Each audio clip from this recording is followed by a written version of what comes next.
Now to a follow-up on the shooting at that band concert at Pasadena Memorial High over the weekend. 26-year-old Dwight Benjamin, a percussion technician for the Angleton ISD band, survived after being shot.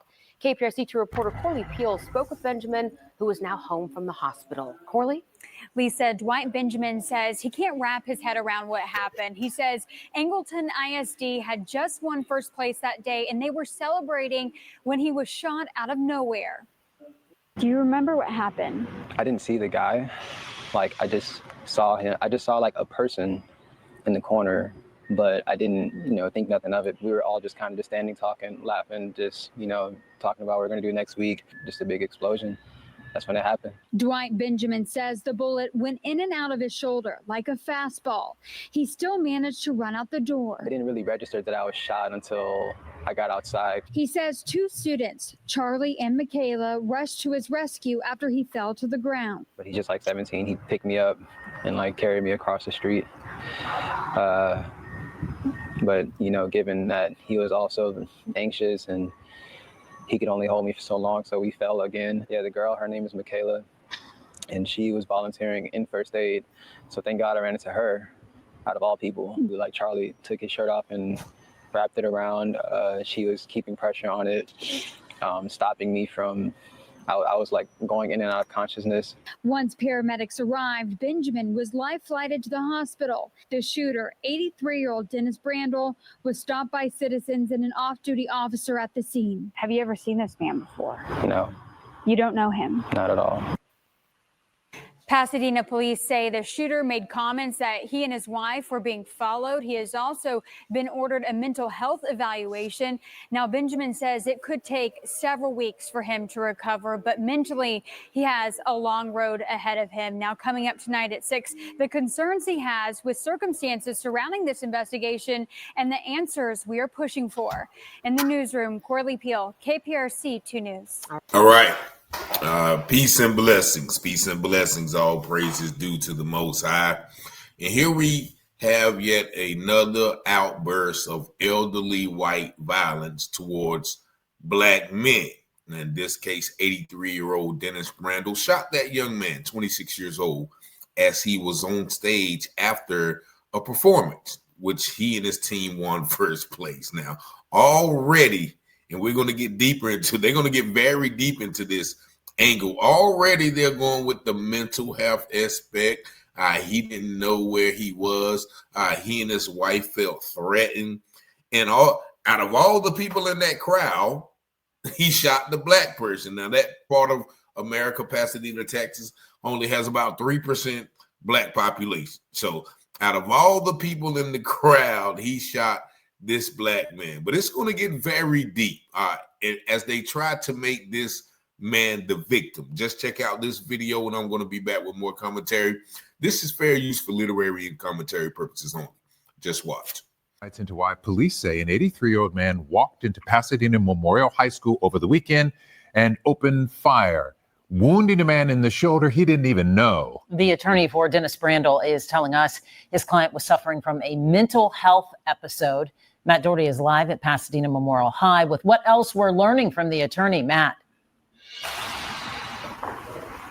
Yeah, we're across the street from the high school right now. That's where the shooting happened on Saturday night. Brandl is in jail right now. His attorney says he does not know where he is.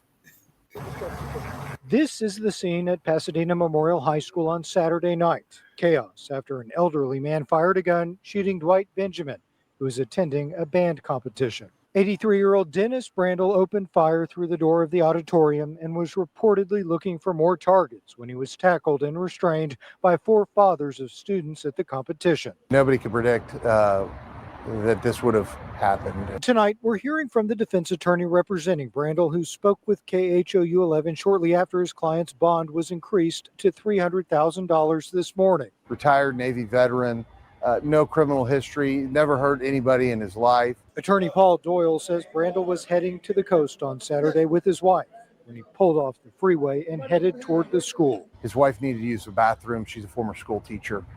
He thought something was happening to her in his mental state at the time, and here we are. He says Brandl's family is trying to get him the medical help he needs, and if he is released on bond, he will not have access to firearms. Here's what the attorney told us when we asked if Brandl had been diagnosed with any mental illness. Well, I don't want to go into any kind of HIPAA issues with him, but when you spend 83 years of your life being a productive member of society and something like this happens, I think you could do the math on that.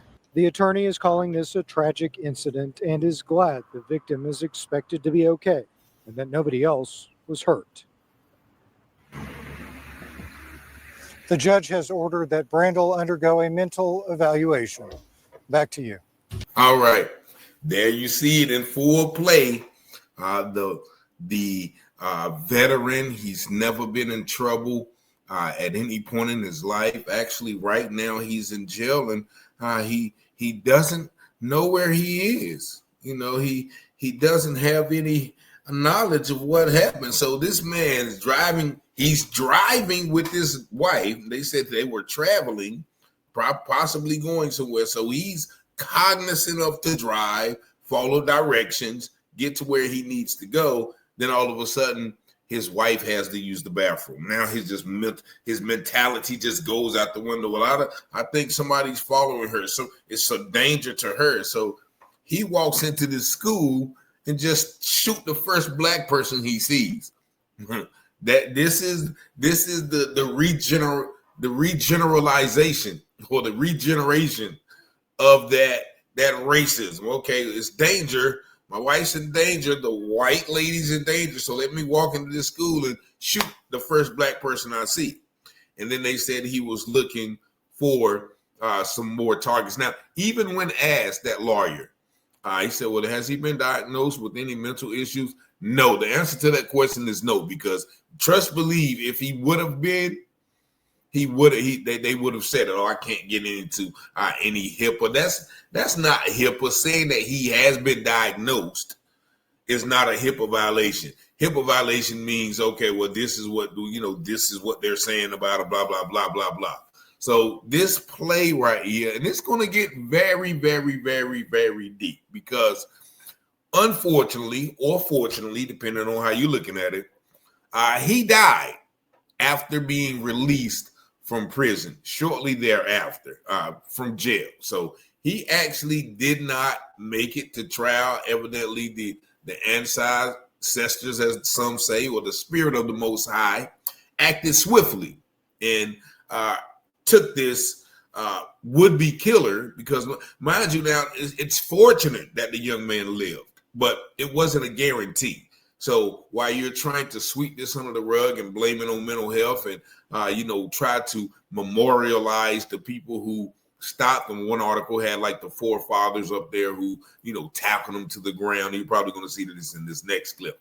But now, since he has died, now the family of him wants an investigation into his death.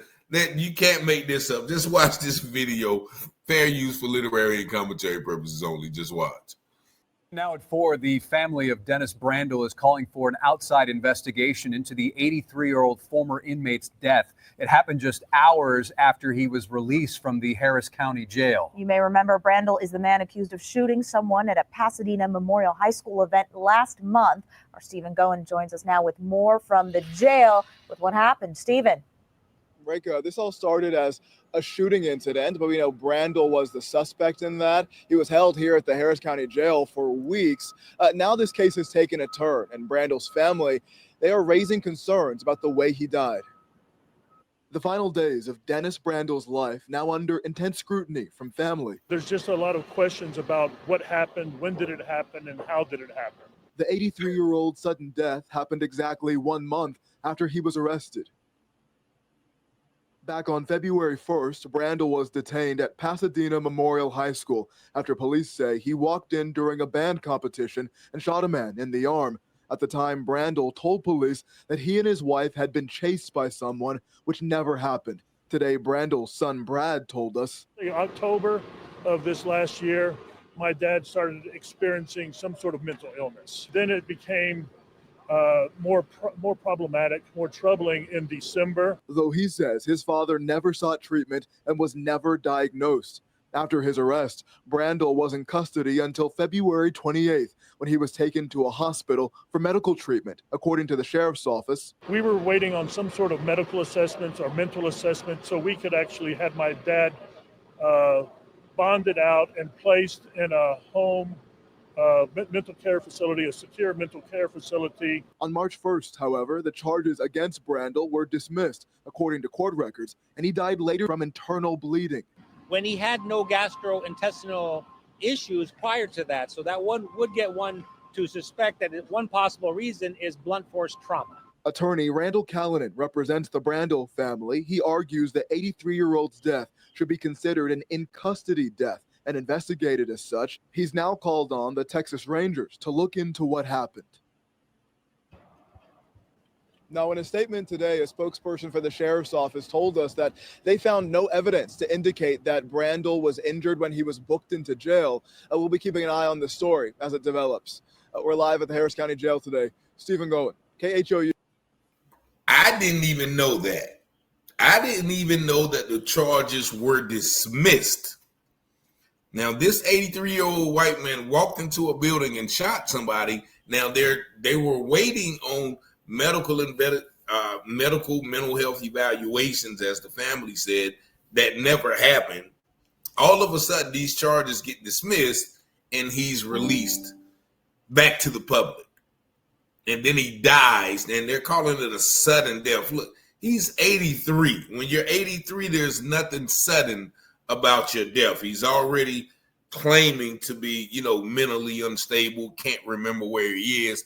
Now this family is trying to make him the victim, the shooter, the school shooter. Mind you, now that even though the guy was 26, he was like a technical background stage person for the high school.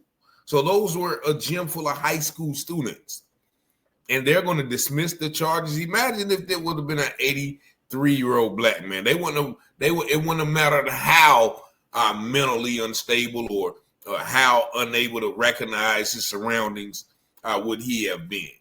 He would still be in jail today. They'd have buried him in custody. You know what I mean? So this is, once again, the privilege of whiteness.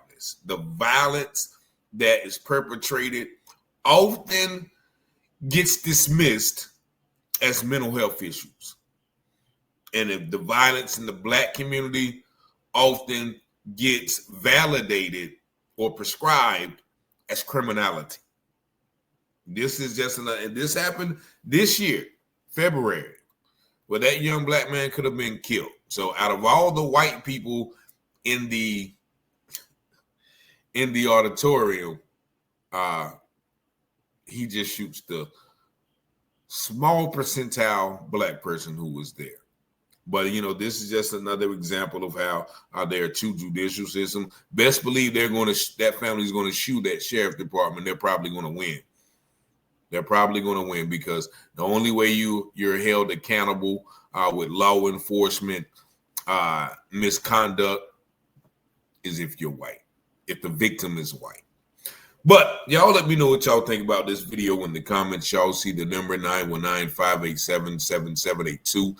If you do like this content, please hit that little subscribe button, which helps the channel to grow and these videos be more prevalent in the internet space. But I thank you for watching, liking, sharing, subscribing to the channel. And as always, peace and blessings. Scripture says all things that are hidden shall be revealed, and those things done in secret shall be exposed on the mountaintop. Let's go, Rich. You watching Telehouse Publishing, breaking news coverage. Give you the truth before fake news throw mud in it. Before the jury decide and the judge discover it, you should tune in to Telehouse Publishing. Telehouse Publishing, breaking news coverage. The propaganda grammar, don't believe none of it. Before the jury decide and the judge discover it, you should tune in to Telehouse Publishing. Who keep the people informed? Stories abroad from literary work, where the narrative's wrong. The research is always on point, the commentary is hard. It's Rich Teller raising the bar. Follow along, shout out to FBA, still FTP. Big up NFAC and all my black families. There's three sides to all stories. Which one you gon' believe? We run down on the false prophets when they come to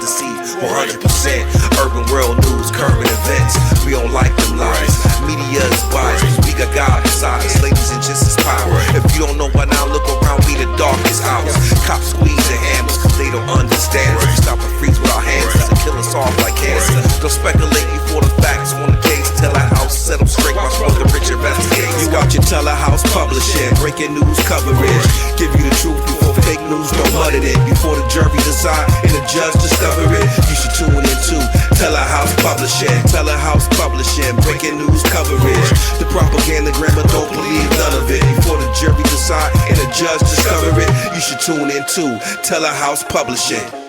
Negroes have listened to the trickery and the lies and the false promises of the white man now for too long.